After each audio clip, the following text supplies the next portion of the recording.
This is Valley News Live at noon. Happening now, Fargo School Board members are discussing the fate of a high school teacher accused of inappropriate behavior with students. Kevin Kennedy has been suspended without pay since April. The school district received a complaint in March claiming Kennedy had crossed boundaries with students and created an uncomfortable learning environment. Kennedy is also an instructor at the Trollwood Performing Arts School. Trollwood says his participation in the program will be decided after today's hearing with the school board. Now, we'll let you know their decision as soon as it's made. You can read more on that investigation on the VNL News app.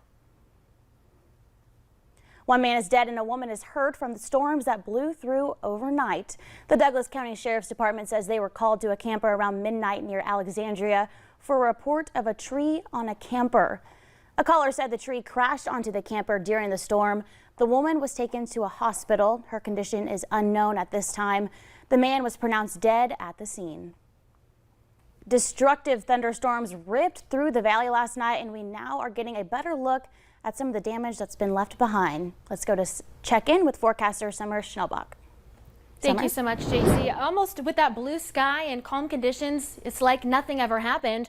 But here's a time lapse of what rolled through last night. You can see that shelf cloud and it dropped some heavy rain. You can see that gust front right along the surface there that blew in some very strong wind gusts before the heavy rain came down and pelted the region. Here is a look at the storm loop. Round 1 moved through in the afternoon and early evening hours, followed by round 2, and both had their separate threats. Round 1 brought some heavy rain and some gusty wind, some large hail. Check this out. An air conditioning unit fell from a building that was under construction, crashed onto a car. Thankfully, no one was inside. No one was hurt. Thank you so much to Brad for sending in that photo and a video. This is south of Wild Rice, a little bit south of the Fargo-Moorhead area. A gustnado, which is similar to a tornado. It's an area of circulation ahead of a storm along a front, but it's not attached to a thunderstorm base, so not a true tornado. But take a look at all of the reports across the region. We had hail reports, damage reports, wind reports. This is just to give you an idea of the scale of how many people were impacted by the couple of rounds of storms that moved through. No one area was hit necessarily the hardest, but we did have several areas with extensive damage.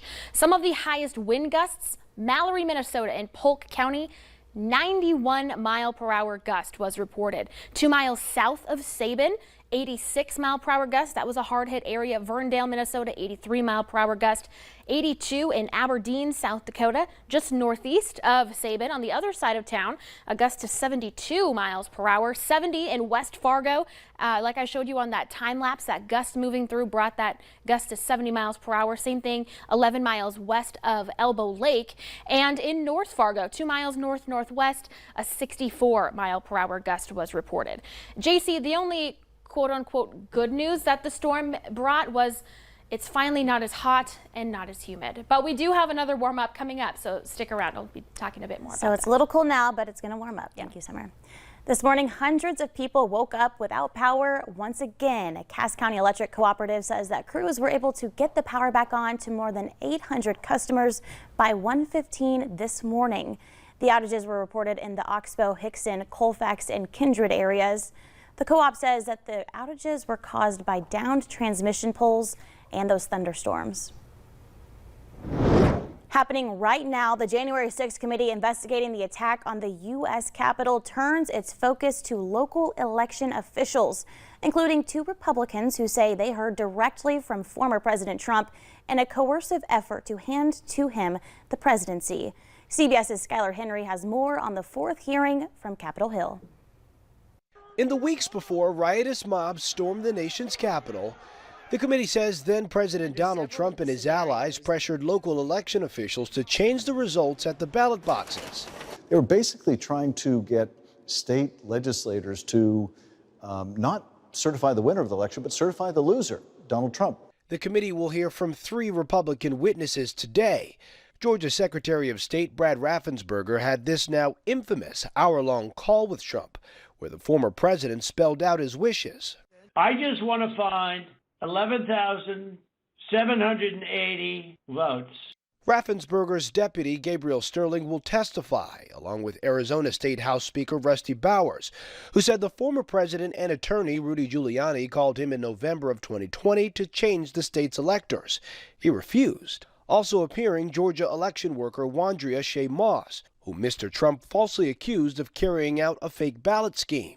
The committee says President Trump's pressure campaign led to death threats against local officials and their families. Committee members are still eyeing former Vice President Mike Pence for an interview. He had only this to say about January 6th at a speech in Chicago on Monday. You know, we've all been through a lot over the last several years. A global pandemic, social unrest, a divisive election, a tragic day in our nation's capital. His former boss's actions are also the subject of a grand jury investigation in Georgia to determine possible criminal conduct. Skyler Henry, CBS News, Capitol Hill. The committee also wants to speak with Ginny Thomas, wife of Supreme Court Justice Clarence Thomas, about her communication with state officials. Those in Arizona say Thomas urged them to overturn the election results. You can watch the rest of that hearing live over on KVLY right now. There are only 9 days left for farmers and ranchers in North Dakota to apply for the state's gas tax refund. Farmers and ranchers may receive a refund of 23 cents per gallon, while industrial consumers can request a refund of 22.5 cents per gallon of gasoline.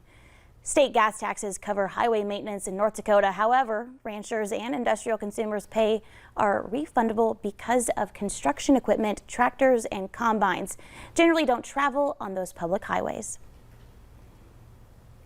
Coming up at noon, a new report shows multiple armed police officers waited in a school hallway for nearly an hour at a Texas elementary school where a gunman rained terror. But next, it might be cooling off for now, but will we heat back up again this week? We have weather to plan your day. That's next.